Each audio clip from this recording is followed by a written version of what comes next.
Welcome everybody to another codezing.org Python programming project. This is a level 3 one, and it's called Get Temperature. You can find the code and an example at codezing.org/current_temp. This will be kind of a new area of Python we haven't done before called web scraping. So let's see how that works, what web scraping is and how it functions in Python.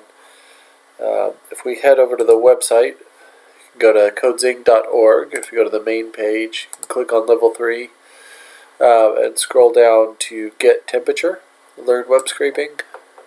So first of all, what is web scraping?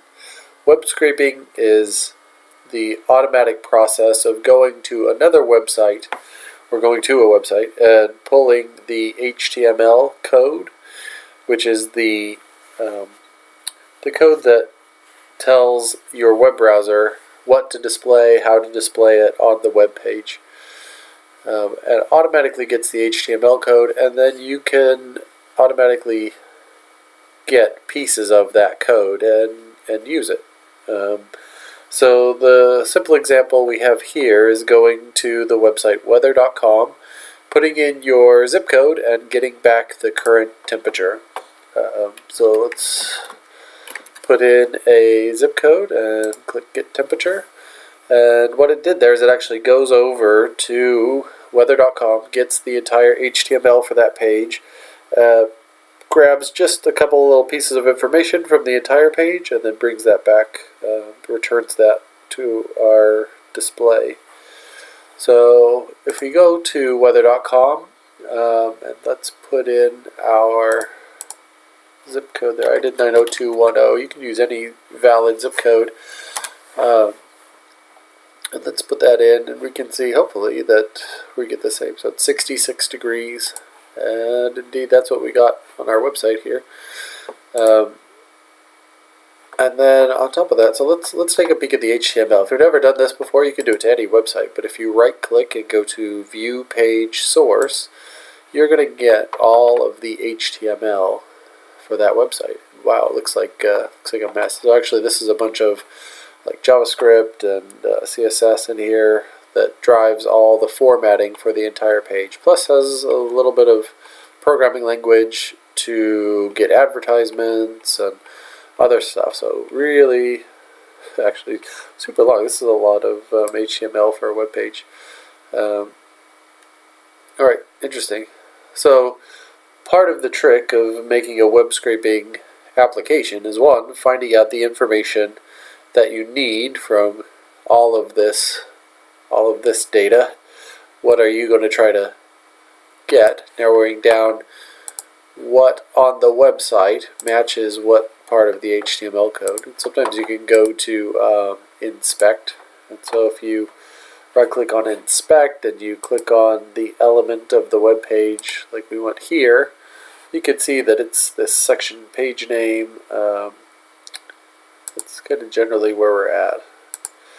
And this kind of floats through some of the HTML, so you can get a better sense of where it is in the code. But sometimes you could just search. So if you go to the HTML and you if you hit Control F is what I always do. Control F is find, and I think I already kind of did find it, but looks like maybe that's not for the current day. That's for Thursday. If you just type in like feels like 66 degrees, maybe. Let's see. Feels like. And you can start to narrow in on exactly where that is in the page. But in our practice code, I've already done all of that kind of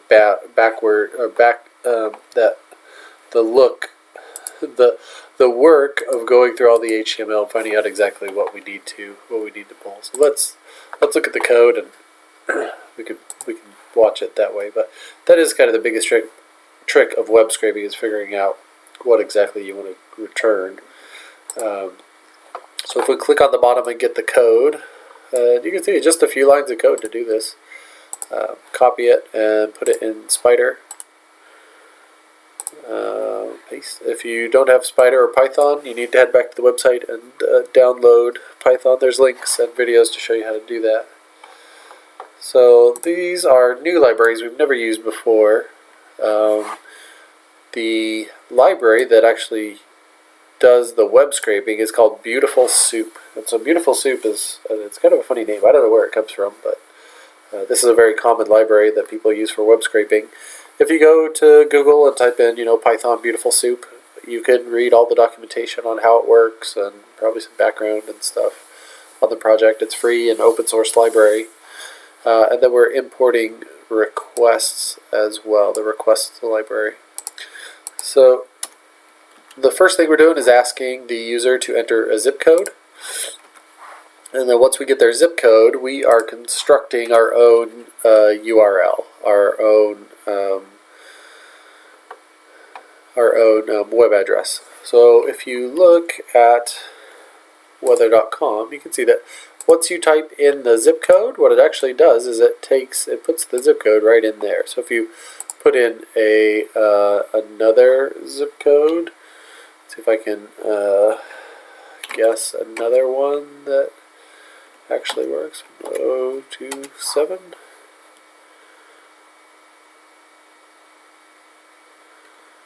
Is that it's thinking it through. Didn't do it for me. Let's see.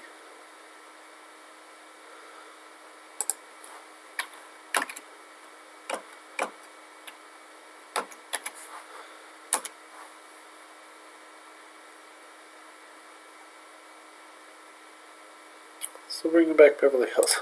I don't.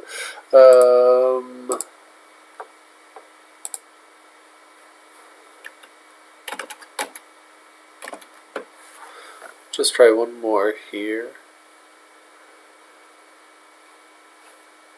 Why would it still bring back Beverly Hills? Let's just jump to the chase. If you change this little zip code in here, 027, it should update that. There you go. We found someplace in New York. So you can see by changing this in the web address, we are getting a different result. So that is all we are doing in this code, is taking the URL up to the point where the zip code is, and then putting in the last of the URL as well, and then taking this entered input and converting it to a string, or making sure it's a string, and then adding it in there. So at the end we'll have one long URL that is this text, then the zip code, and then this text. The next step of the code, let's put it in print so we'll be able to see that as it's clicking through. The next step is to request.get the URL. So it's going to reach out to the internet, find the URL, and get the page information back. The Beautiful Soup is going to convert that into some text that's understandable within Beautiful Soup. So it's going to take the HTML, convert it to text, and it's using this HTML parser to separate out all of the different parts of the code into kind of an understandable hierarchy that I can search through. The next part is soup.find, and then class equals this. And so this is the key part of the website that we had found. So let's go ahead and search for that in the HTML code. So if we go to view page source and Control F to get the find and put that in there, and we are going to see that this class right here, class, is going to lead us to the name of our location, as well as our temperature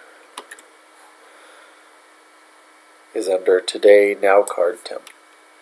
So we are going to get the location. Our location right there is New York, New York, and then this other piece of HTML code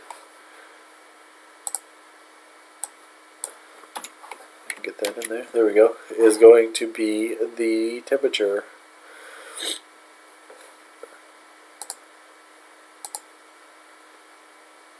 Where are we at? Right here, okay. Excuse me. So on the class equals this, we're going to see that we get the temperature here. 51 degrees and a little superscript degree sign. Right. So now that we know which class we're calling from the HTML code, a class is just a designation within the HTML code. So class equals designates this particular piece of the HTML code, and that's going to be our temperature. So that's all we're doing. We're finding this class equals that description, and a second class equals today underscore nowcard dash temp. So that'll give us the location and the temperature. And let's see. And then it's going to loop through all of the items that it finds and gets kind of pulling the first item. So it's going to look through every item within location and append it to this list that we put together. And then the current location is just equal to the first item in that list.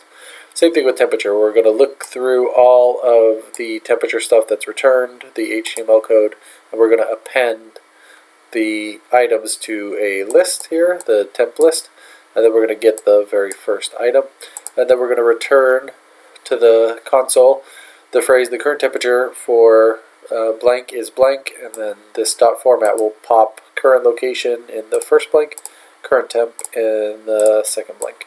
So let's print out a little more stuff just to see what's happening. So first let's print out soup, which is going to be a mess. It's going to be all of that HTML that we just saw. I'll put in a blank there. We might actually want a little bit of a separator. Let's see, times 20. So that'll make a nice big separator we can find easy. And then let's print location, and we can print out here loc as well. Oops. Print loc, and then we'll put another separator, and we can print temperature, and we'll print out this list, print temp. So these print statements will just go through and print out kind of chunks of the code so we can see a little bit more what exactly is happening behind the scenes. Let's run that, enter the zip code, 90210, and we run that, and you can see it takes a little bit to go out and grab all of that stuff, and you can see it created a huge list. This is all that HTML that we just saw. So we first printed out the URL, and you can see it constructs this URL by inserting the zip code in here, and if we put that in the web browser, that's basically what Python is doing. It's putting that, looking for that URL, and then pulling back all of the associated HTML. And you can see that's what we got here. So we got the URL, and then it pulls back all of the HTML. And this is exactly like this source. We just got connection speed, although we can see all of those things being pulled in to the HTML here. So that's what this beautiful soup page.txt HTML parser, it goes through and grabs all the HTML and then parses it into a readable format for beautiful soup. Here's our big divider, so that's the end of all the HTML that was pulled. That's our big divider we put in there, and we can see it's going to print location. And so location is find class equals this, so it's find this specific chunk of HTML code, and you can see that it is pulled that entire chunk. Right, it went and found where this was true, class equals the H4 today now card location. Right, so it found that, and we're asking it to now go through and append all of the stuff that you found to a list. And the list it appends is Beverly Hills, California, and then it appends this span tag that we don't need. And so current location equals location 0 is just this first item, right? The first item in the list is being pulled back. And that's our current location that we're bringing back to the user.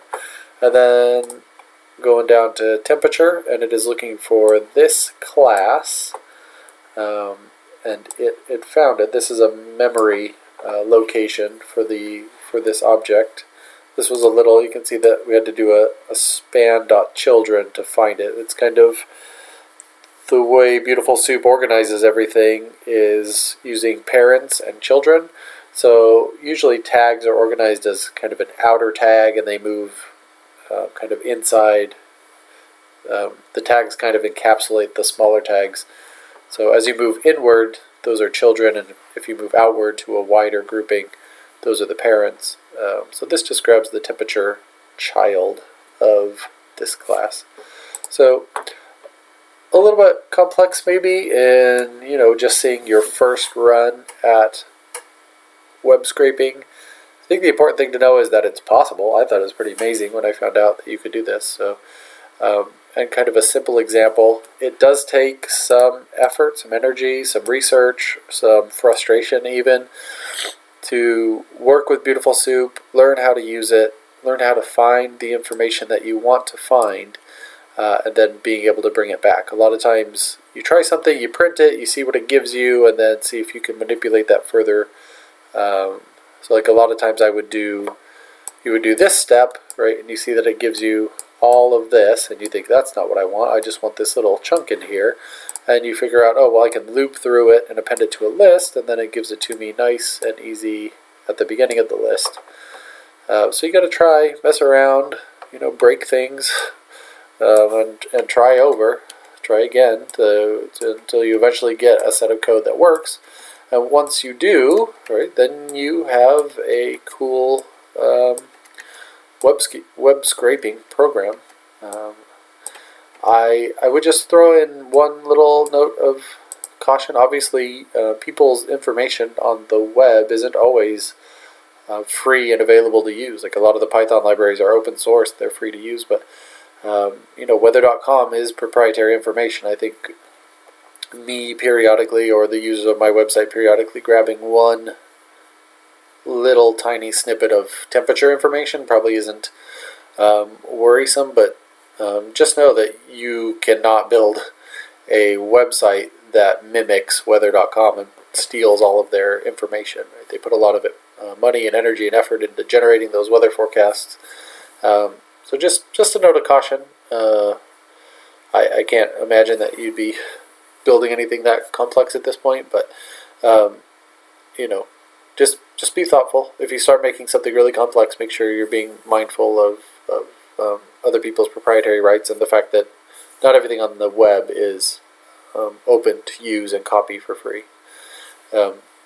So with that little word of caution, look around the web and see if there's some other little snippets that maybe you'd like to be able to try to grab on your own. We have a few more examples on the website, so check out those videos as well. They're slight variations of the same thing, but interesting, I think. If you come up with something cool, feel free to submit it to info@codezing.org or through the website, and we'll post it and give you full credit, and people can see the cool code you're writing. What else? If you have questions, you can put those at the bottom of the video in the comments, or email the team here, and we'll try to answer those as well. But have fun.